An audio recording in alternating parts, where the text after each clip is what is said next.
Bonjour, bienvenue à l'atelier sur les laboratoires de sciences virtuelles, PHET, animation et simulation pour la journée du numérique en éducation. Donc, je me présente Marc-André Mercier, spécialiste pédago numérique avec l'équipe du récit Maths, Sciences, Technologies.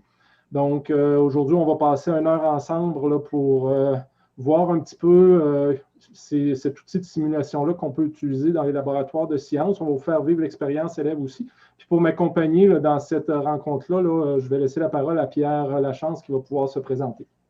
Donc, bonjour tout le monde, Pierre Lachance, également du service Récit Maths Sciences Technologies. Je serai le co-animateur, celui qui va répondre à vos questions le plus possible à l'aide de l'outil StudioCast. Donc, bon atelier.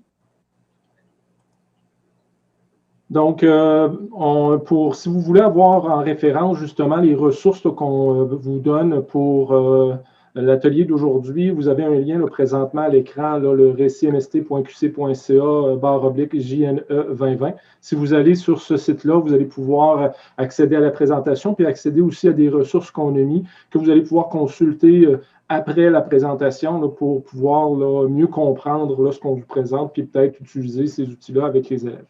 Donc, je vais aller tout de suite voir sur ce lien-là. Donc, sur le lien, vous avez tous les liens cliquables. Donc là, présentement, vous ne pourrez pas cliquer nulle part. Donc, dans la présentation, vous allez avoir accès aux liens, vous allez avoir accès à FET, entre autres et autres. Là. Donc, ne perdez pas ce lien-là. Pierre, je vais te laisser la parole pour peut-être parler un petit peu du protocole pour l'atelier, comment on va pouvoir fonctionner pour échanger justement avec les participants. Donc, vous êtes dans StudioCast, vous avez la zone où vous pouvez nous envoyer des questions. Donc, vous pouvez dès maintenant nous dire un petit coucou pour savoir qui est là minimalement. On va essayer de répondre le plus possible à vos questions durant l'atelier. Donc, quand c'est une question très précise, je vais vous répondre par courriel. Donc, si vous avez indiqué votre courriel dans l'outil d'inscription, vous allez recevoir la réponse par courriel. Si c'est une question d'intérêt général, on va essayer d'y répondre en live, donc dans la présentation. Puis si on ne réussit pas à répondre à toutes les questions avant la fin de l'atelier, surveillez vos courriels, on essaie de répondre à tout le monde. On répète le lien, récitmst.qc.ca/JNE, pas d'accent, JNE 2020, vous avez accès à toutes les ressources de l'atelier. Merci beaucoup, Pierre. Pour l'heure qui 55 minutes qui nous reste, ce qu'on a en tête comme atelier pour vous, dans un premier temps, on va vous présenter un petit peu les simulateurs qu'on peut avoir dans PHET, donc un survol rapide. Ensuite de ça, pour nous autres, c'est important de vous faire vivre un peu comment on voit l'utilisation de PHET avec les élèves lorsqu'on fait de l'enseignement à distance. Puis ça peut se faire en classe aussi, cette approche-là. Donc, on va vous mettre dans la peau d'un élève. Donc, on va vous demander de participer. Peut-être que vous allez quitter un petit peu l'écran où on est actuellement, où vous êtes en train de nous voir, puis vous allez voir justement quelques manipulations dans le simulateur, puis après ça, on revient ensemble pour être capable de continuer à apprivoiser justement cet outil-là. Par la suite, on va regarder un petit peu comment préparer une activité avec ces outils-là, puis on va vous proposer quelques ressources à la fin de la rencontre. Donc, sans plus tarder, je vais vous présenter peut-être 5 minutes pour vous présenter PHET. Donc, PHET, ça fait une vingtaine d'années que ça existe. C'est fait par l'Université du Colorado. Donc, c'est des simulateurs qui, au début, étaient utilisés pour les enseignants et les élèves à l'université. Mais ça s'est rapidement élargi. Puis maintenant, c'est des contenus, il y a 256 simulateurs qui peuvent être utilisés, aussi bien au niveau primaire, secondaire, formation professionnelle, cégep, université, donc plusieurs niveaux. Puis aussi même une présentation qu'on utiliserait à l'université, si on l'adapte au niveau de notre intention pédagogique, on pourrait l'utiliser également. La majorité sont traduites. Donc, vous avez le lien sur la page actuellement, le phet.colorado.edu/FR pour l'avoir en français avec une barre oblique. Vous allez pouvoir vous rendre directement dans le simulateur, mais je vous invite pour l'instant à regarder un petit peu votre écran, puis voir un petit peu quand on navigue, lorsqu'on arrive sur le site de PHET. Première des choses, si jamais votre navigateur sur PHET n'est pas en français, ce que je vous recommande, c'est de descendre complètement dans le bas de la page et vous allez avoir une possibilité de changer le langage à ce moment-là. Donc, ça, c'est une première des choses. Par la suite, lorsqu'ils ont amélioré cette année leur interface, ceux qui avaient déjà été peut-être intégrer leur interface. Donc, si on veut jouer un petit peu là, avec les simulations, normalement, ils sont divisés en 5 catégories. Ils sont présentés rapidement: chimie, physique, mathématiques, sciences de la Terre et biologie. Et si on veut voir la totalité, on peut venir dans les simulations. Donc, supposons en physique. Et là, ce qu'on va voir, c'est que présentement, il y a un filtre. Je vais le retirer là, pour avoir accès. Je me suis trompé, j'ai mis 256. Tout à l'heure, c'est 156 simulateurs. Puis à ce moment-là, on va pouvoir se promener à travers ces simulateurs-là. Donc, si on veut chercher quelque chose de plus spécifique, par exemple, sur le travail et l'énergie puis la puissance, bien, il va y avoir un filtre qui va être fait assez rapidement. On peut aller également par niveau scolaire. Donc, si moi, je veux avoir école élémentaire, le collège qui serait l'école secondaire pour nous, le lycée également. Donc, on pourrait venir faire des tris qui faciliteraient justement notre recherche là, en fonction de ce qui nous intéresse. Au niveau des simulateurs, juste vous dire qu'il existe encore 3 formes de simulateurs. La plus récente, le format HTML5. Celui-là est compatible aussi bien sur tablette, iPad, Chromebook, peu importe, le cellulaire des élèves. Donc ça, cette version-là, c'est celle-là qui est la plus versatile. Si on s'en va dans les autres, si on a un exemple pour le ballon, bien, il y a la version Java puis la version également Flash. Donc Flash est en train de disparaître. Donc, dans la dernière année, ils en ont transformé une grande quantité en HTML5. Donc, ils vont continuer à faire cette transformation-là pour être capable de rendre leur outil le plus utilisable possible. C'est sûr qu'il y a également la possibilité de se créer un compte. Donc, présentement, je ne suis pas branché, mais si on veut se créer un compte, je le recommande pour les enseignants. Pourquoi? C'est que lorsqu'on s'en va sur une activité, donc je vais prendre, supposons, la planche à roulettes pour l'instant. On va lancer l'activité. Donc, ce qu'il y a de le fun, on n'a rien à télécharger, hein, tout est en ligne. Donc, ça, c'est intéressant. On n'a pas besoin de demander l'autorisation pour faire l'installation. Puis, une fois qu'on est là, on va avoir accès rapidement à l'activité. J'ai juste cliqué un petit peu trop loin. Quand on est dans la section qui est ici, on va pouvoir avoir partie là, pour les enseignants. Parfois, il y a des choses qui sont accessibles à tout le monde, comme dans le cas présent. Mais si on se crée un compte, on va avoir plus de références ou plus d'outils qui nous permettent de travailler avec cette activité-là spécifiquement. Donc, c'est pour ça, si on regarde ici l'amorce présentement, je ne peux pas regarder la vidéo qu'il y a ici parce qu'elle est seulement si j'ai un compte. Donc, si j'entrais dans mon compte, je pourrais y avoir accès facilement. Donc, là, je vous ai présenté physique, mais on pourrait aller voir peut-être les mathématiques. Si je retire l'option physique, puis là, les mathématiques, on pourrait aller, parce qu'il y en a qui s'interrogent peut-être au primaire, qu'est-ce qu'on peut faire? Il y a quand même des activités sur les fractions, donc sont en ordre alphabétique. Donc, les fractions, donc introduction aux fractions, une petite simulation avec des objets de la vie de tous les jours, ce qu'on fait des fois dans les cahiers d'activités. Donc, ça peut être intéressant là, de venir là, faire ces activités-là. Donc, c'est un premier survol. Je ne veux pas aller plus loin là, dans l'activité, mais on voit qu'il y a quand même quelque chose d'assez diversifié là, pour qu'on utilise ces éléments-là avec les élèves. Comme j'ai dit, en enseignement à distance, on veut que les élèves soient actifs. On ne veut pas qu'ils fassent des exercices pendant le 55 minutes qui reste. Donc, si on est capable de les mettre en action, c'est un moyen qui est quand même assez facile. Puis, c'est ce qu'on va essayer de faire là, dans les prochaines 15-20 minutes. On va vous demander d'être en action.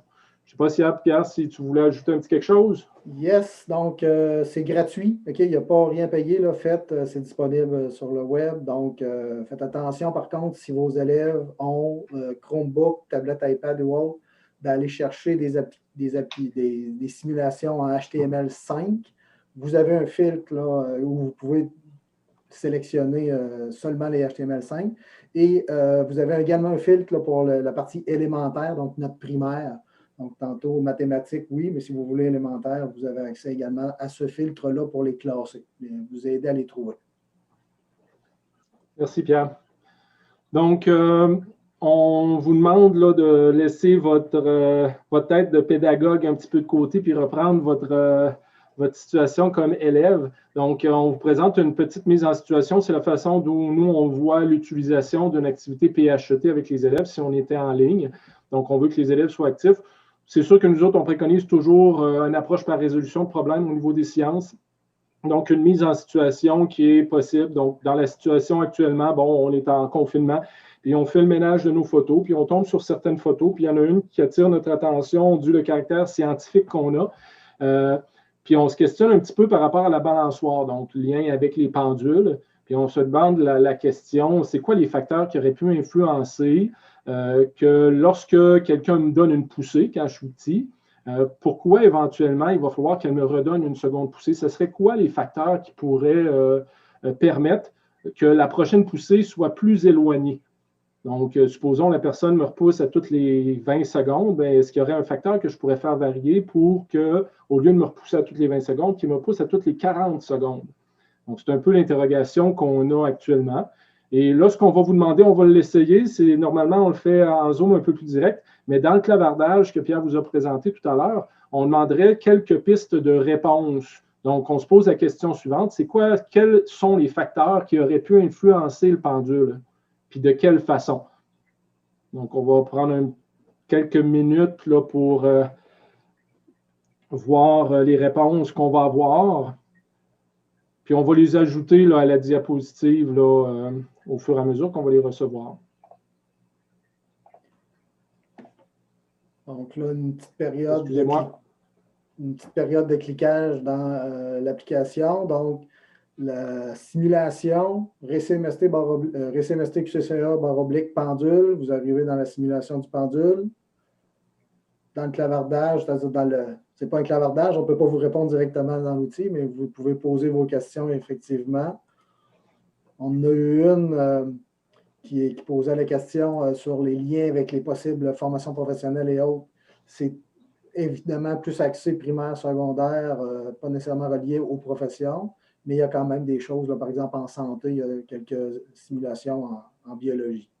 Si je prends un exemple, Pierre, par rapport au milieu professionnel, quand on travaille l'électricité, c'est sûr, ce n'est pas d'électricité avancée, mais quand on commence, supposons au niveau professionnel, à travailler les phénomènes de conductivité, résistance, on veut faire des laboratoires virtuels sur l'intensité, la tension, on pourrait le faire à l'intérieur de cet outil-là. Je ne sais pas si Pierre, tu as reçu des éléments de clavardage. Force de poussée. Force de poussée. Comment on va pousser, on a la longueur de la corde à quelques reprises. Il faut tenir compte peut-être de la friction de l'air. La masse. La masse de la personne. Est-ce qu'il y en a qui ont été un peu plus précis en disant oui, la masse, mais est-ce qu'ils ont dit, je présume que si la personne est plus pesante, ça va être plus long à arrêter ou tu n'as pas des choses comme ça, Pierre? Il y a longueur de la corde égale longueur de temps entre les poussées. Il n'y a pas d'hypothèse comme telle encore. C'est vraiment là, des caractéristiques là, comme des facteurs, mais ils n'ont pas encore relié aucun facteur. Mais là, en parlant, peut-être que quelqu'un va. Donc, on a la masse, le vent encore, la longueur, donc ça revient. Parfait. Merci Pierre. Puis, tu sais, ici, là, c'est sûr qu'on ne peut pas le faire dans l'activité qu'on a actuellement avec vous, dû le moyen de communication qu'on a. Mais normalement, on demanderait on vous demanderait d'ouvrir votre caméra, de partager ces choses-là, d'échanger ensemble avec les élèves. Cette partie-là, ça les fait s'impliquer à l'intérieur de la tâche qu'on va leur demander. Puis, c'est intéressant justement on se demande des fois comment évaluer les élèves, les faire verbaliser, utiliser le langage scientifique lorsqu'ils vont s'exprimer. Tout à l'heure, j'ai entendu le vent. Oui, mais le vent, c'est correct, mais au niveau scientifique, il y a quelqu'un d'autre qui a utilisé la friction de l'air. Ah, c'est peut-être un peu plus adéquat, donc on peut introduire du langage, on peut les évaluer à ce moment-là. Donc, c'est quelque chose d'intéressant. Donc, je vais laisser ces éléments-là en place sur la diapositive. On va aller voir un petit peu maintenant qu'est-ce qu'on va utiliser comme outil pour être capable là, de voir ce phénomène-là de pendule. Donc, sur la diapositive que vous avez à l'écran actuellement, vous avez un lien court là, qui est le http://recimst.qc.ca/pendule. Je vous invite à vous ouvrir une seconde fenêtre puis d'écrire cette adresse courriel-là, donc celle qui est ici là, actuellement, donc celle que j'ai surlignée en bleu. Et ça va vous permettre justement d'accéder à la simulation du pendule. Ce que je vais vous demander de faire pendant les 4-5 prochaines minutes, je ne vais pas parler beaucoup, je vous demande de vous amuser. Je ne vous demande pas de tester tout de suite les hypothèses qu'on a mises. Je ne vous demande pas de vérifier si la masse, je vous demande de découvrir l'application. On aurait tendance peut-être comme enseignant de leur montrer comment que ça se fait. L'intention n'est pas là. L'intention est de faire participer les élèves. Puis une fois qu'on va avoir fait nos découvertes, ben, on va partager un petit peu les découvertes des élèves avec les autres. Plutôt que ce soit nous, comme enseignants, qui partagions justement ce qu'on vient de découvrir, ben, les élèves vont partager. Puis également, nous autres, on complétera par la suite. Donc, je vous laisse là, amusez-vous. C'est ça le mot d'ordre actuellement. Amusez-vous dans l'application. Ayez du plaisir. Malheureusement, on ne peut pas vous entendre. Ayez des wow, ayez des expressions pour dire ouais, c'est le fun, ça.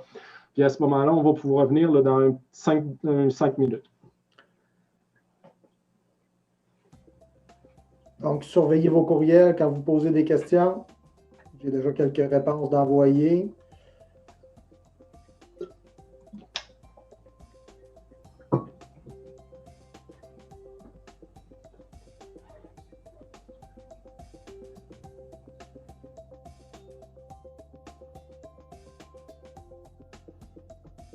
Jamais, Pierre, pendant qu'on travaille, si jamais il y en a, là, pendant que vous faites des découvertes, vous voulez écrire la découverte que vous venez de faire dans le clavardage pour vous dire ah, je viens de découvrir telle chose, on va le suivre puis on va pouvoir là, commenter également.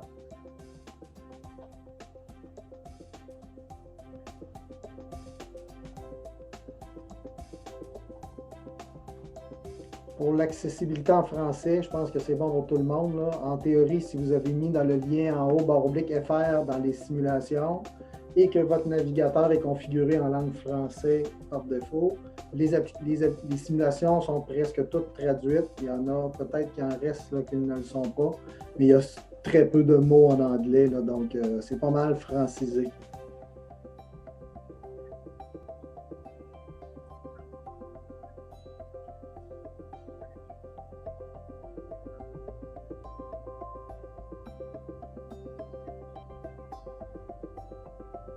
Donc, on a déjà une interaction super chouette, très dynamique. Lâche pas, Marc-André, je pense que la personne parlait de toi. Merci, Pierre. Je viens de me brancher un petit peu au clavardage, je suis en train de regarder. OK. On a une question. Est-ce possible d'augmenter le son? Moi, je n'ai pas de contrôle sur mon micro. Sinon, augmenter le volume sur vos ordinateurs. Moi, j'ai peut-être augmenté. Je ne sais pas si c'est le son de qui. Une différence entre intro, énergie et labo. On vous laisse cliquer. On va en parler tantôt peut-être. Donc, il y a trois niveaux. On va voir. On a surnommé cette activité-là. On clique partout. Donc, avec les élèves, les laisser cliquer partout, c'est peut-être une façon de les laisser apprendre un grand bout de la simulation, de l'animation, avant de donner une petite explication plus précise.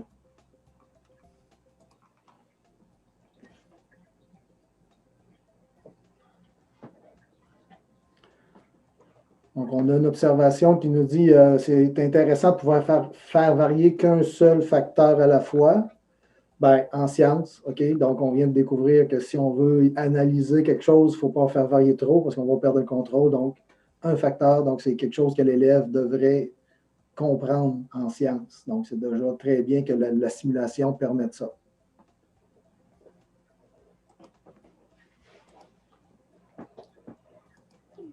On serait rendu, Pierre, peut-être à notre 5 minutes. Là, normalement, je demanderais aux élèves de revenir, là, de laisser un peu, parce que ça, c'est la partie difficile, parce qu'une fois qu'on est dans PHET, souvent, on ne veut pas quitter ce qu'on est en train de faire parce que c'est le fun.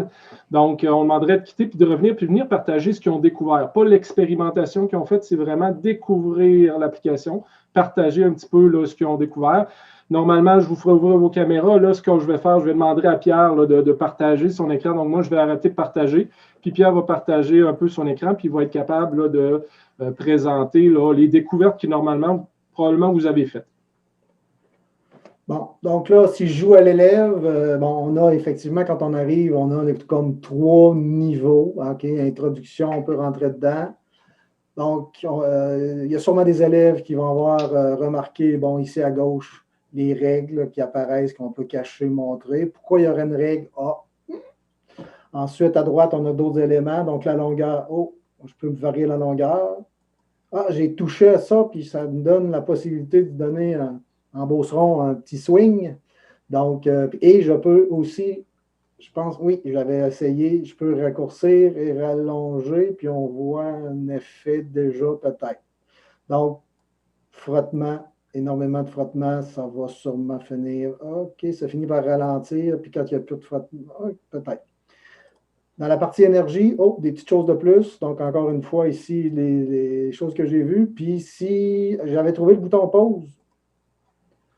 Puis là, une petite analyse rapide me dit, ah, OK, ici, j'ai l'énergie totale thermique. Qu'est-ce que c'est? EP, EC, la somme, peut-être, on pourrait faire analyser ces choses-là. L'énergie thermique, oh, peut-être que si j'y mettais un peu de frottement, OK, bon. Et le labo, oh, d'autres choses, des graphes. Et là, j'ai peut-être, qu'est-ce que c'est que la vitesse, un petit vecteur vitesse, puis un vecteur accélération. Donc, l'accélération à différents moments. Fait que découvrir en cliquant un peu partout, l'élève, on pourrait lui demander comme ça à tour de rôle, qu'est-ce qu'on a trouvé, OK, Paul a trouvé telle chose, c'est-tu vrai, ça fonctionne-tu, tout le monde comprend. Et Pierre, continuer comme ça. Oui. Juste, si on peut revenir à l'image précédente, moi j'ai découvert qu'on était capable d'avoir deux pendules en même temps. Je ne sais pas si tu as été capable de voir ça. Si tu vas dans le bas de l'écran, là, de ton écran, tu vas voir à côté du stop à gauche, tu as comme deux masses qui sont à côté de l'autre côté, à gauche. Oh! Oui. Ah, as-tu vu? Là j'aurais participé, j'aurais fait contribuer un autre élève à la découverte de Pierre. Puis là, on peut voir, hein, j'aurais pu regarder deux comportements en même temps. C'est intéressant en science, avoir un témoin, puis avoir un élément sur lequel on va venir varier les éléments. Donc là, on va pouvoir faire un peu d'expérimentation. Donc, cette partie-là de découverte est importante. Est importante la partie de partage qu'on va faire justement avec nos élèves. Il ne faut pas la négliger.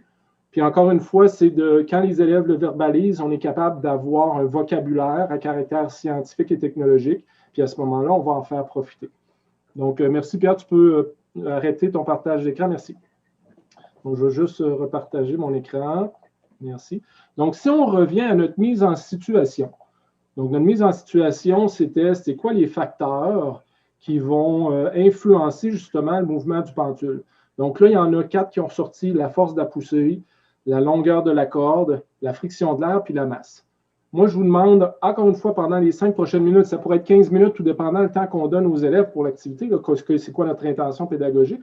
Mais moi, je vous laisse un 5 minutes pour choisir une des 4 variables qu'il y a là. Est-ce que je suis capable de vérifier la force avec laquelle? Donc, ce serait comment je placerais mon montage pour vérifier la force de la poussée, voici sa répercussion. De quelle façon que la longueur de la corde. Donc, qu'est-ce que vous allez faire comme scénario pour être capable d'évaluer si la longueur de la corde a une influence sur le mouvement du pendule? Même chose sur la friction d'air, même chose sur la masse. Je ne vous demande pas de faire les 4. Je vous demande d'en choisir un. Et ensuite de ça, on va faire une mise en commun pour voir un petit peu c'est quoi la répercussion. Donc, on prend 5 minutes. On se rappelle notre interrogation, hein, c'est lorsque on va avoir une poussée sur une balançoire, c'est de là que ça part. C'est quoi qui va faire qu'avant que la personne me donne une seconde poussée, ce serait quoi les facteurs qui pourraient permettre d'avoir un mouvement de balancement qui va être plus long avant la prochaine poussée. Donc, on retourne dans le simulateur maintenant. J'espère que vous n'aviez pas fermé votre fenêtre d'activité. Puis, on retourne travailler justement notre mise en situation. On pourrait très bien demander pendant ce temps-là aux élèves de écrire à l'intérieur d'un document collaboratif les observations qu'ils sont en train de faire. On pourrait avoir un document Google ou encore un document Word collaboratif dans lequel les élèves pourraient mettre leur saisie de données. Est-ce qu'on est capable, c'est une question aussi en science, prendre des mesures? Est-ce que dans le cas présent, on est capable de prendre des mesures dans ce laboratoire-là?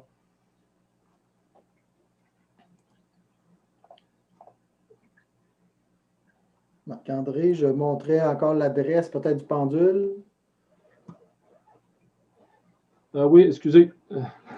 Juste la diapo. Et voilà.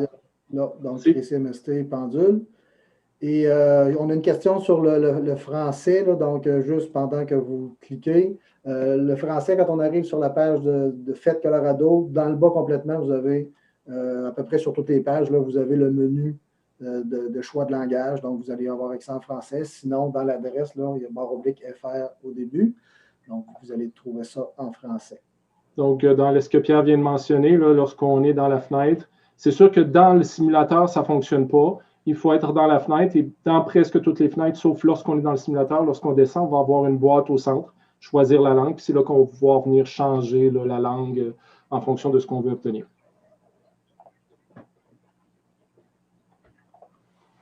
On apprécie les 2 pendules, Monsieur Mercier. C'est une belle découverte que cet élève-là. Félicitations à l'élève, on le félicite. Il vient de faire une belle découverte. Parce qu'il ne faut pas oublier qu'il y a des gens qui ne sont pas visuels tant que ça. Donc, ils vont préférer entendre dire on est capable de mettre 2 pendules. Oh, ça vient des capter. Juste de voir des boutons, peut-être pas. Donc, c'est important de mettre les mots des fois sur les fonctions.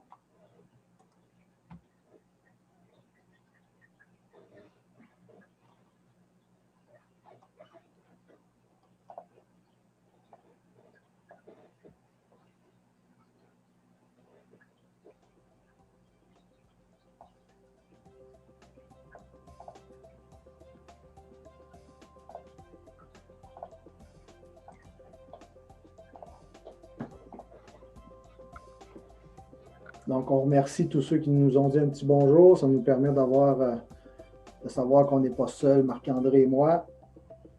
Effectivement, parce que Pierre, on n'a pas le nombre de participants. Hein? Des millions. Probablement. Oui.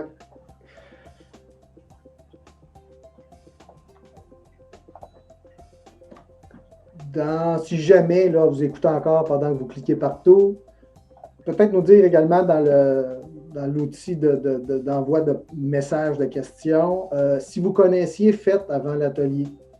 Donc, sondage informel, est-ce que vous le connaissiez un peu, pas beaucoup, pas partout? Donc, ça va nous donner une idée aussi. Est-ce qu'on continue à présenter ces fameuses simulations? Puis, si vous avez aimé ces simulations-là, pour l'instant, on n'a rien qu'une qui est en train de se travailler, Pendule. Vous allez sûrement avoir le temps un jour d'aller en fouiller d'autres parce qu'il y a quand même pas mal de simulations intéressantes pour les maths sciences.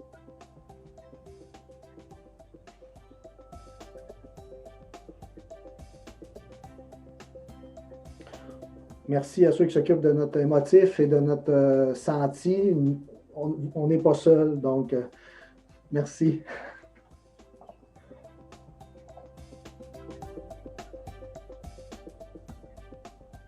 Donc, on commence à voir apparaître des hypothèses, M. Marc-André.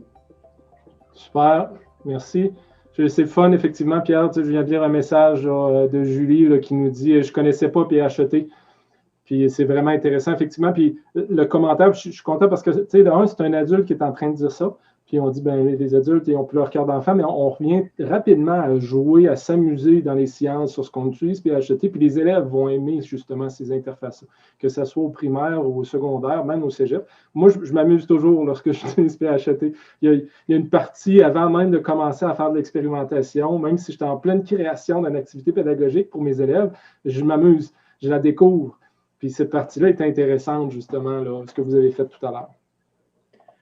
Donc, il y a une personne qui se demandait si c'était au bon endroit que vous deviez écrire. Oui, vous deviez écrire là. J'ai reçu votre message. Donc, c'est à la même place. Si vous avez d'autres questions et commentaires, n'hésitez pas. Et le bouton Reset. Est-ce qu'il y a un bouton Reset sur toute cette belle simulation-là?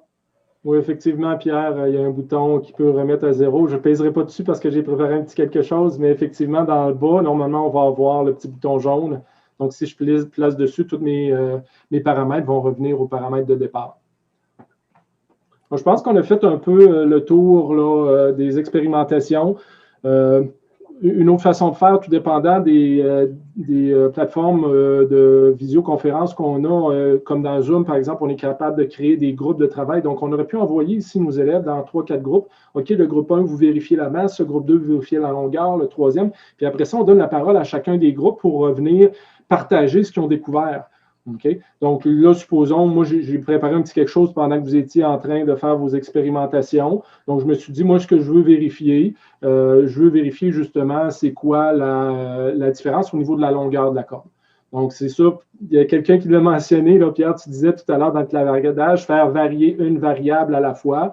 Donc, moi, ce que je me suis donné comme mandat, c'est d'avoir la même des longueurs de corde différentes. Donc, une longueur pour le bleu de 0,50 mètres et l'autre de 1 mètre, mais les deux avec la même masse de 1 kg. Puis également, j'ai donné le même angle de départ. Je ne pouvais pas donner la même hauteur de départ. Il y a peut-être ça des personnes qui ont dit, je vais donner la même hauteur de départ. Donc là, vous voyez, là, je suis en train de prendre des mesures dans mon environnement. Donc, quand on déplace, j'aurais pu dire, moi, je pars à 40 degrés, 43 degrés. OK, là, je vais essayer de partir, je vais mettre mis 42. Je peux mesurer à quelle hauteur celui-là était au départ, à quelle hauteur celui-là. J'ai une hauteur, j'ai une constante gravitationnelle. Pour ceux qui sont en physique, je suis en train de pouvoir calculer une énergie potentielle. Oh, là, je pourrais faire des calculs avec ce qu'ils sont en train de faire, comme si on était en classe. Puis oui, il y en a peut-être qui ont vu que pour expérimenter, c'est le fun, il y a un petit bouton pause. Donc là, pendant que je mets mes paramètres, je le mets en pause, puis par la suite, je pars mon environnement et là, je regarde. Là, c'est sûr que les élèves, puis là, s'il y en a qui veulent commenter dans le clavardage, vous pouvez faire, mais on voit que les deux, ils ne voyagent pas à la même vitesse. Le cycle d'aller-retour n'est pas le même pour la longue corde. Le cycle est plus long pour la longue corde que la plus petite corde. Mais nous autres, il faut les ramener des fois, les élèves, et leur dire, ouais, mais c'est quoi notre intention? C'est est-ce qu'il va falloir que je redonne une poussée à un plus rapidement qu'à l'autre? Et là, lorsqu'on regarde, vu qu'on n'a pas du tout de frottement, bien, présentement, on voit que les deux remontent à la même angle, puis c'est continu. Donc, je pourrais venir faire jouer le paramètre frottement, puis là, on découvre finalement que la longueur de corde, sur notre question initiale, n'a pas d'influence. Peut-être sur la période, elle va avoir une influence. Donc, le temps d'un aller-retour, elle peut avoir une influence. Et ainsi de suite. Donc là, la masse, probablement, si vous avez fait votre expérimentation pour la masse, vous avez vu qu'également, la masse n'a pas d'influence sur le moment à laquelle je vais avoir besoin d'une nouvelle poussée. Oui, ça change la vitesse, la période qu'on va appeler, mais ça n'a pas de répercussion.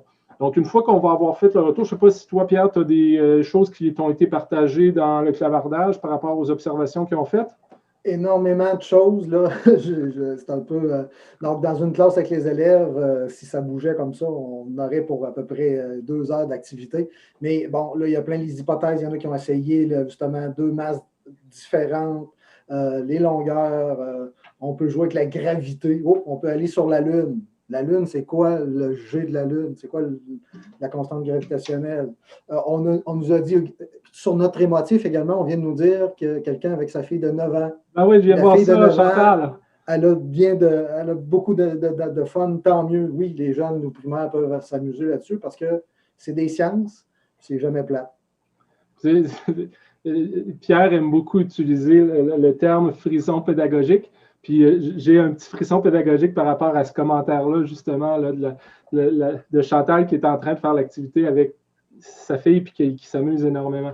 Donc, effectivement, on va avoir des belles intentions là-dedans. Donc, là, on a fait un retour sur l'activité avec les élèves. On a fait contribuer, partager ce qu'ils ont découvert. Puis là, cette partie-là, elle peut quand même être longue là, parce qu'on veut que les élèves verbalisent. Puis partager leur écran, qu'ils prennent possession de l'écran et disent « Regardez ce que j'ai fait, regardez les traces là, de vos expérimentations. » Une fois que l'ensemble des choses ont été faites, c'est important dans la science d'aller confronter nos données expérimentales avec la théorie. Donc là, ici, je vous présente la théorie en lien avec les pendules. Okay, donc, on veut faire des liens avec les mathématiques. Donc ici, moi, ce que j'ai été chercher, c'est un court vidéo. Là, il dure à l'intérieur de 2 minutes. Malheureusement, je ne peux pas vous le présenter là, actuellement, mais les liens, si vous avez la présentation, vous pouvez aller voir. Et il reprend de façon réelle l'expérience qu'on a faite dans un simulateur. Donc, il est en train de prendre 2 masses de la même longueur, il va les repousser à la même distance, à la même hauteur, puis il va regarder ce qui se passe, puis on va voir que les conclusions de notre simulateur, puis les conclusions de l'expérience sont les mêmes. Okay? C'est sûr que là, on va dire davantage à cause du on découvre dans notre question initiale, c'est vraiment la friction. Les autres paramètres n'influencent pas vraiment à quel moment l'objet va s'arrêter. Ce qui va contrôler l'arrêt de l'objet, c'est vraiment le frottement. Comme sur une voiture, quand on applique les freins, c'est qu'on crée du frottement puis on transfère l'énergie cinétique en énergie thermique. Bien, c'est la même chose qui va se passer ici lorsqu'il va y avoir un frottement de l'air. Et là, bien, on pourrait regarder avec les mathématiques et dire, bien, voici la formule pour calculer la période. Donc, pour ceux qui sont moins en sciences, un petit peu, la période, c'est quoi? C'est le temps que ça prend pour le pendule de faire un mouvement de va-et-vient. Donc, un cycle complet. Puis là, on voit justement que la période grand T est égale à 2 fois pi, donc la valeur pi, fois la racine carrée de la longueur sur G qui est la constante gravitationnelle. Donc, on voit que dans cette formule-là, pour ceux qui ont expérimenté la masse, c'est pas grave, même si vous vous êtes rendu compte qu'en bout de ligne, quand on regarde la formule, ça ne sert à rien d'avoir expérimenté la masse, mais ça nous permet de voir effectivement que ce qu'on a fait de façon expérimentale, ça n'a pas de répercussions non plus au niveau de la théorie. Donc, il y a vraiment seulement la longueur qui influencerait la période, mais le seul facteur qui viendrait influencer notre question initiale sur comment va ralentir l'objet, puis finalement, avant de recevoir une nouvelle poussée, ben, ça serait le frottement de l'air. Pour ceux qui l'ont expérimenté, vous avez pu observer qu'effectivement, il y avait un ralentissement au fur et à mesure. Il y en a qui vont dire, ben oui, mais moi, j'avais parlé de la force de poussée. Ben oui, nos simulateurs ont tous des limites, hein, c'est un simulateur. Donc, effectivement, on n'aura pas pu expérimenter ici de dire, ben, je pousse avec une force de 5 newtons, puis après ça, de 10 newtons, c'est quoi la différence? Ben là, je pourrais aller l'expérimenter à l'extérieur à ce moment-là, puis voir le changement qu'on aurait là, avec les élèves. Donc, je vous invite éventuellement d'aller voir les petites ressources qu'il y a là. Il y en a une qui est intéressante. Il y a une référence là, que j'ai marqué, là, la vidéo de Walter Lewin, qui est un enseignant, il doit être dans les 70-75 ans, puis c'est lui qui s'assoit sur une balançoire, puis qui fait l'expérimentation avec un pendule accroché au plafond de son local de classe.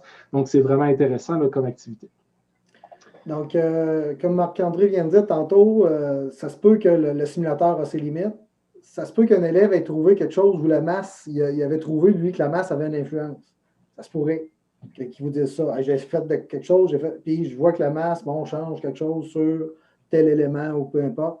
Bien, il faudrait peut-être revoir avec lui qu'est-ce qu'il a fait, questionner, vérifier. Il peut y avoir une erreur dans le simulateur, mais c'est peut-être une erreur de protocole, d'une façon de prendre des mesures ou quoi que ce soit. Donc, c'est la science qu'on fait à distance dans un simulateur. Mais on parle à distance depuis tantôt, là, mais dans une classe, là, partir au TNI ou sur les postes des élèves, ce genre de choses-là, c'est très intéressant aussi. Merci Pierre, puis je veux juste faire un petit peu de pouce sur ce que tu viens de dire. On est en classe, on sait qu'actuellement, il y a des contraintes au niveau des laboratoires en classe. C'est difficile de faire des laboratoires un en arrière de l'autre, il y a une période de désinfection, etc. Donc, si jamais vous l'utilisez en classe avec les élèves, ce que je vous suggère de faire, rendez vos élèves actifs. Oui, vous pouvez commenter, mais envoyez un élève au tableau. Envoyez-le découvrir l'application, s'amuser, puis que les élèves lui disent essaie donc ça, essaie donc ça, essaie donc ça. Puis à ce moment-là, ils vont être actifs, puis ils vont verbaliser encore une fois là, ce qu'ils sont en train d'observer. On fera un retour sur l'hypothèse de départ. Donc, c'est comme dans une démarche de résolution de problème, c'est ce qu'on doit faire. On va passer par-dessus cette étape-là, mais on reviendrait sur notre hypothèse à la fin. Donc, pour nous autres, c'est bien comprendre ici, dans l'approche qu'on a au niveau là, de ce qu'on vient de vous montrer, on peut se poser la question, c'est quoi le rôle de l'enseignant dans une activité comme ça? Je ne sais pas, Pierre, si tu peux... Donc, justement, sur la question du rôle, dans un des commentaires qu'on a eu, il y a quelqu'un qui dit « Moi, je connaissais FET, mais je ne les avais jamais utilisés dans une démarche. Il avait toujours utilisé aller sur la simulation, etc. Mais là, OK, il y a une démarche scientifique qui peut être faite avec les simulateurs.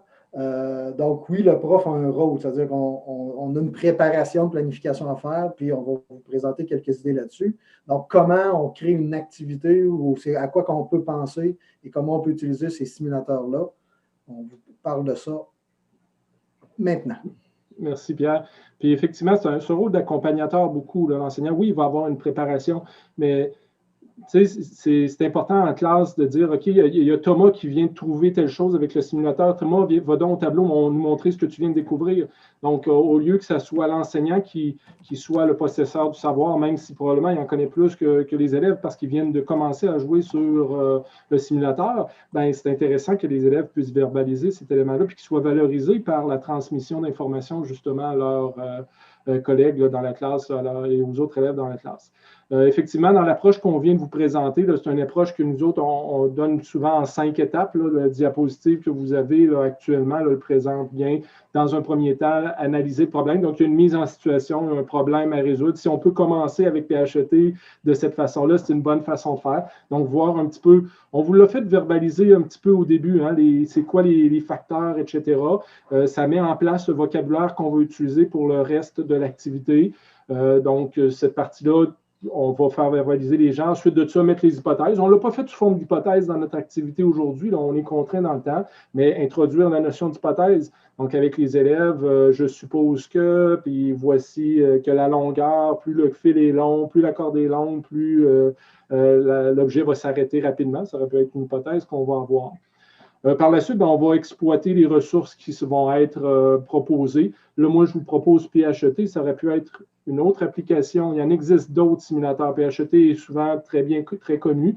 Tout à l'heure, on va vous présenter quelques activités dans GeoGebra qui sont plus des animations des simulateurs, mais on pourrait les utiliser de la même façon dans cette approche par résolution de problèmes-là. Ensuite de ça, bien, une fois qu'on a maîtrisé les ressources et qu'on a sélectionné les ressources qu'on va utiliser, bien là, on va tester. Je vous ai demandé dans un second temps d'aller vérifier, puis là, vraiment penser à un protocole. Les élèves auraient pu écrire leur protocole à l'intérieur de leur rapport. Voici ce qu'on a fait, comment on a placé nos objets. Même si c'est en virtuel, il y a un protocole à suivre pour arriver à des résultats. Et finalement, dans la dernière partie, présenter nos résultats, puis faire un retour sur notre hypothèse. Puis des fois, ça aurait pu nous relancer sur des nouvelles expérimentations qu'on aurait vu faire dire, bien, je viens de découvrir que si ça se passe de cette façon-là sur la Terre, mais je vais aller voir sur Saturne. Je ne sais pas s'il y en a qui ont vu, mais on peut changer de planète.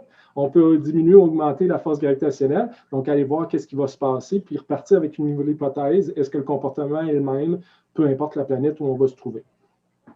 Sur le retour de l'enseignant, on a eu une bonne question là, dans le clavardage. Comment on explique que la masse n'a pas rapport? Ça cause un bug cognitif à beaucoup de gens, je pense. Donc, comment ça se fait que si je double la masse, ça ne change rien au bout de ligne on parle tout le temps de la période.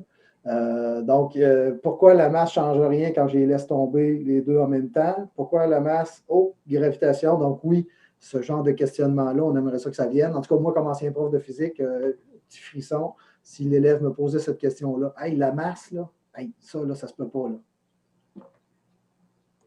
On n'expliquera pas aujourd'hui, mais effectivement, c'est une bonne interrogation. On n'ira pas plus loin. Si vous voulez plus d'explications, vous écrirez à Pierre en privé par la suite. On aurait pu changer d'activité aussi. Parce que PHET, ce n'est pas seulement l'approche qu'on est en train de vous présenter. Hein. Il y a d'autres choses qu'on devrait faire. On aurait pu mettre en situation, comme ce qui est présenté actuellement à la diapositive, dire détermine la période d'oscillation du pendule d'une masse de 1,50 kg ayant une corde de 1 mètre. Indique la période en secondes pendule. Il y a une petite erreur. C'est pas grave. Donc, ici, même là, il aurait dit, ben, j'ai même pas besoin de faire le laboratoire. J'ai les données, j'ai la longueur de la corde, j'ai la masse qui, en réalité, ne sert à rien, mais je peux l'intégrer, puis je vais avoir la donnée de la période du pendule dans cette situation-là en absence de frottement. Donc, c'est d'une activité plus dirigée. Je vous dirais, une activité plus dirigée comme ça, ce qui peut être intéressant de faire, c'est tout simplement de la donner à la suite. Hey, ce soir, vous retournez sur l'animation, puis vous allez expérimenter cet élément-là. Là. Vous allez le mesurer, parce qu'il y a un chronomètre, il y en a qui l'ont vu. Il y a un chronomètre, il aurait pu le mesurer, les élèves, cette période-là, plutôt que d'arriver à une formule, il aurait pu la calculer avec le chronomètre, faire 3 essais, faire la moyenne des essais. Donc, il aurait pu arriver, mais c'est quelque chose qui est beaucoup plus dirigé. Là-dedans, c'est sûr que l'enseignant, il a comme le contrôle. Puis là, il expérimente cette donnée-là. Ce n'est pas quelque chose qui est ouvert. Donc, au niveau de... Ce n'est pas aussi général comme activité que quelque chose de bien dirigé là, au niveau de... Mais ça peut se faire très, très bien. Nous autres, ce qu'on préconise au niveau de l'utilisation de PHET, c'est sûr qu'on voit 3 situations principales où est-ce qu'on peut l'utiliser. La première des choses, c'est sûr, dans une présentation, une discussion en classe. J'ai beaucoup d'enseignants qui m'ont dit, moi, je l'ai souvent utilisé, mais pour présenter des concepts aux élèves. Les élèves ne l'ont jamais manipulé. Oui, on peut l'utiliser comme ça. Puis c'est le fun, hein? C'est difficile dans une expérience, supposons en physique, de faire arrêter l'objet qui est en train de tomber en chute libre. Puis là, je veux que les élèves fassent une observation à cet endroit-là. Mais là, je n'ai pas le moyen de le faire. Mais ici, je peux me permettre de faire un arrêt, de dire, regardez ce qu'on a actuellement sur le graphique. Pierre l'a fait un petit peu tout à l'heure, hein, énergie cinétique, énergie potentielle, énergie thermique, énergie totale. Mais je peux faire observer des choses aux élèves, puis arrêter, puis prendre le temps de discuter avec eux autres. Donc, présentation, le laboratoire, comme on vient de faire avec vous, ou bien sûr en devoir à la maison, vu que c'est multiplateforme. La majorité des élèves ont un ordinateur à la maison, puis que ce soit une tablette, ils vont pouvoir le faire. Je fais une petite parenthèse sur tablette et Chromebook.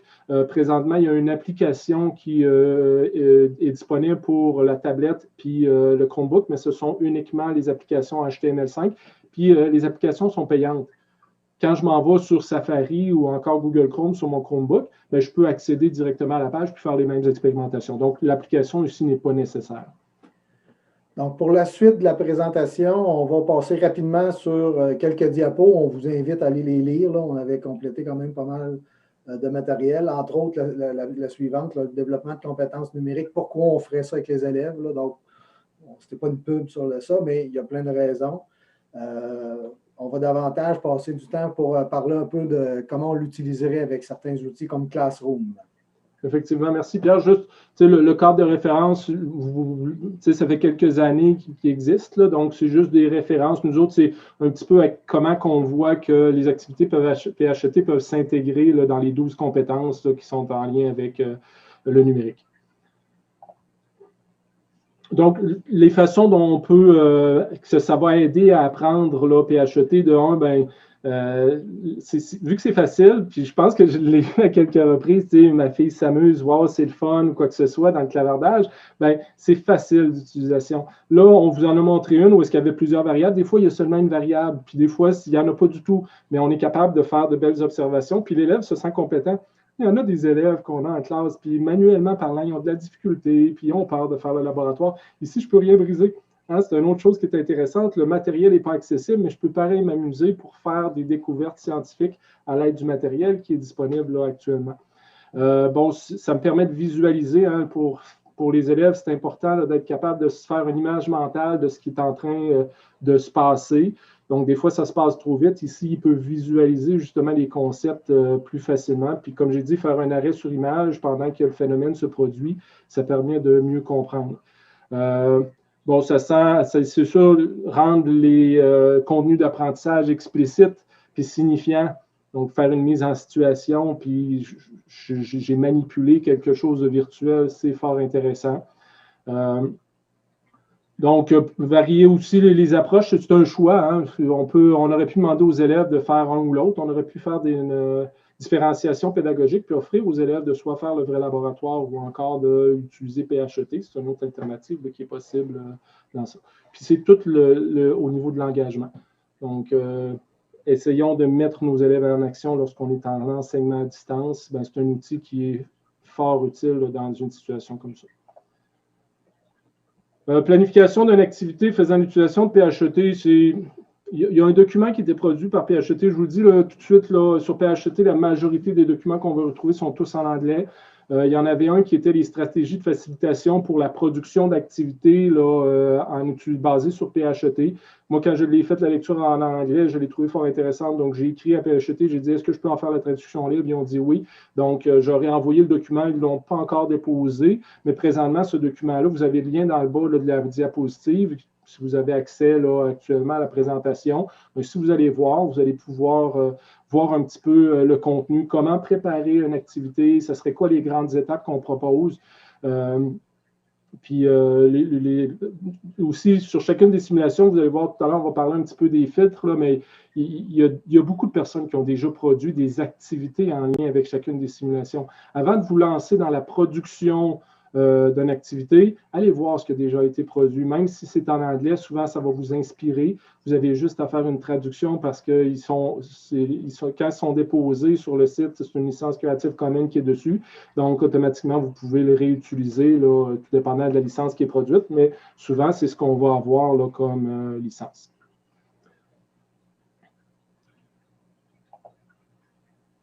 Au niveau du partage, les activités, cette année, ça a été ajouté cette année là, dans PHET. Là, ils ont ajouté une icône. Quand on a un compte, il faut absolument avoir un compte, il y a une possibilité de partager l'activité dans Classroom. Donc, quand vous cliquez sur l'icône que vous voyez à l'écran, ce qui va se passer, c'est que si vous êtes dans Google Chrome, il va y avoir une fenêtre interactive qui va ouvrir avec demander de vous brancher à votre Classroom. Puis là, vous allez pouvoir choisir dans quel groupe vous allez pouvoir partager ces activités-là.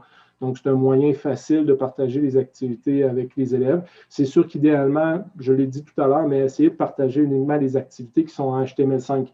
Ça va vous éviter beaucoup de tracas là, pour s'assurer que les élèves aient soit le Java ou encore le Flash d'installer. Du HTML5, ça fonctionne sur toutes les plateformes.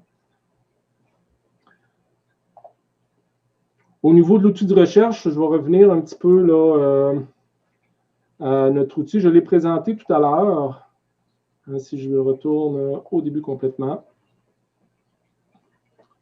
Quand on va jouer avec les simulations, si on veut avoir accès justement à toutes les simulations, on va aller dans Filtrer.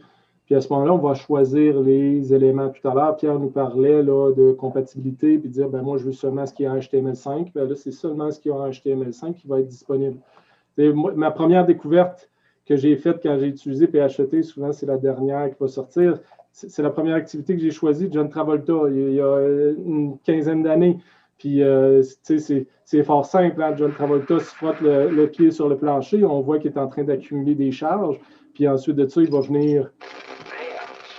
Là, je ne sais pas si vous avez entendu les petits bruits, mais ça vient avec des bruits. Puis il y a quelque chose de le fun, mais il y a quelque chose de très scientifique parce que si on avait laissé le temps, on voit que toutes les charges négatives s'en vont à la périphérie de notre John Travolta. Donc, puis là, on peut rentrer dans le phénomène de la cage de Faraday ou quoi que ce soit. Donc, il y a des belles activités, même si c'est fort simple, qui nous permettent d'expliquer. Comme je disais, là, quand on veut chercher des activités, ben, je vous suggère d'aller dans la partie pour les enseignants. Encore une fois, il y a certains éléments qui vont être débarrés, mais il y a aussi, regardez, c'est ici là, que je vous parle. Ça, c'est toutes des activités. Des fois, on peut savoir, bon, c'est pour quel niveau, c'est quoi, est-ce que c'est une démo, c'est un labo, est-ce que il y a des quiz aussi qui ont été faits. Puis là, si je regarde pour John Travolta, il y en a plusieurs. Donc, c'est sûr, il faut que j'aille les voir. Je ne peux pas avoir accès, mais il faut que je prenne un petit peu de temps pour aller voir qu'est-ce qu'il y a. Puis, je pourrais faire une recherche par langue aussi. Mais je vous dis, en français, je l'ai faite. Puis, il n'y a pas beaucoup de choses qu'on va retrouver. Mais déjà, j'ai des éléments de départ sur lesquels je peux travailler. Puis, si j'avais été dans mon compte enseignant, bien, ces vidéos-là seraient accessibles pour être capable là, de les utiliser là, pour mieux comprendre l'activité. Donc, c'est un petit peu la partie de recherche là, que je voulais vous présenter là, pour PHET. Il nous reste quelques minutes. C'est ça, Pierre? 4 minutes. 4 minutes. Je vous présente très rapidement GeoGebra ou. Oui, donc là, on a une question qui vient d'arriver. Oui. Y a-t-il des choses sur les engrenages? Pas dans le fait, mais sur la page si tu reviens sur la page que tu étais, on a mis des liens vers différentes choses qui vont vers GeoGebra. Ouais. Donc, dans la présentation, vous avez l'exemple de sciences au secondaire. Donc, GeoGebra, histoire courte, GeoGebra peut être utilisé pour créer ce genre d'animation-là, simulation de base. Là, c'est pas autant développé, mais il y a des choses qui se font. Puis là, vous avez engrenage, atome, force qu'on a mis là parce qu'il y a des choses de fait là-dessus. C'est gratuit aussi. Donc, engrenage, juste montrer la recherche qu'on a fait. Je l'ai écrit en anglais, Gears, parce que notre communauté internationale est beaucoup anglophone, mais il y a des mécanismes qui peuvent être travaillés sur ce genre de choses-là. Donc, on peut jouer sur la dimension. Puis là, ils sont variés. Là, on travaillait l'autre jour sur le vélo, puis on est capable de faire varier et prendre des données. Donc, ça peut être intéressant. Donc, GeoGebra, comment qu'on fait pour le trouver? L'outil principal, là, si tu permets, Pierre, là, juste pour compléter, quand vous êtes dans geogebra.org, c'est ici votre barre de recherche. Supposons que je cherche quelque chose sur mathématiques, quatrième secondaire. On va voir s'il y a quelque chose qui sort. Ben oui, il y a des choses qui vont sortir en mathématiques, mais il y a des choses en sciences aussi. Donc, quand on a marqué atome, ben, il y a des choses qui vont sortir. Donc, c'est vraiment dans la barre de recherche qu'on fait notre recherche dans GeoGebra. Donc, il nous reste 2 minutes. Pierre, je vais te laisser la parole pour peut-être le badge. Donc, dans la présentation, vous avez les 3 liens qu'il y a là. Donc, si vous voulez venir chercher votre badge sur le Campus Récit, vous ne connaissez pas Campus Récit, écoutez, là, il faut qu'on se parle. Allez voir ça. Formation continue en plein de disciplines. En maths sciences, on en a plusieurs. Campus Récit, faites une petite recherche Google, vous trouvez ça. Vous vous inscrivez, c'est gratuit. Ensuite, vous pouvez vous inscrire à la formation et demander votre badge avec les liens qu'on a là. Donc, vous allez avoir votre badge participation aujourd'hui, 13 novembre. On va nous poser la question sur l'intégration dans Teams. Il n'y a pas la même chose là, que Classroom pour mettre directement le fait. Donc, puis Classroom, ben, si vous ne l'avez pas, malheureusement, ça ne sert à rien ce qu'on vous a présenté, mais ceux qui ont dans leur centre de service ont leur Google Edu, vous allez avoir accès à intégrer ça plus facilement, quoiqu'un lien va faire le travail également. Puis, on a eu plein de beaux commentaires sur des belles découvertes. On vous remercie beaucoup pour votre présence. On vous répète l'adresse, donc /RécimST/JNE 2020 pour tous ceux qui cherchent encore les présentations, les liens et tout. Et la diapo suivante va vous donner comment nous écrire par courriel. Ça va nous faire plaisir de répondre à ça. Donc, Marc-André, la diapo suivante, s'il te plaît.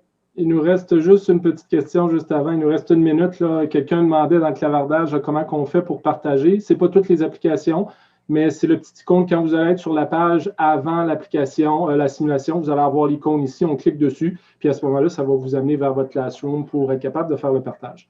Donc, merci bien, Pierre, pour ton accompagnement aujourd'hui. Merci à tout le monde qui a participé à l'atelier d'aujourd'hui. Gênez-vous pas si vous voulez vous avez des questions, vous voulez qu'on vous accompagne un petit peu au niveau du développement des choses en PHET, vous avez notre adresse courriel. Parlez à vos CP dans vos centres de services. On est en train de mettre en place un groupe de travail pour partager les ressources pour les laboratoires de façon autrement. Donc, contactez-les, puis ils vont vous mettre au courant là, du projet qu'on est en train de développer. Donc, je vous souhaite une bonne fin de journée là, pour la journée du numérique en éducation. Merci.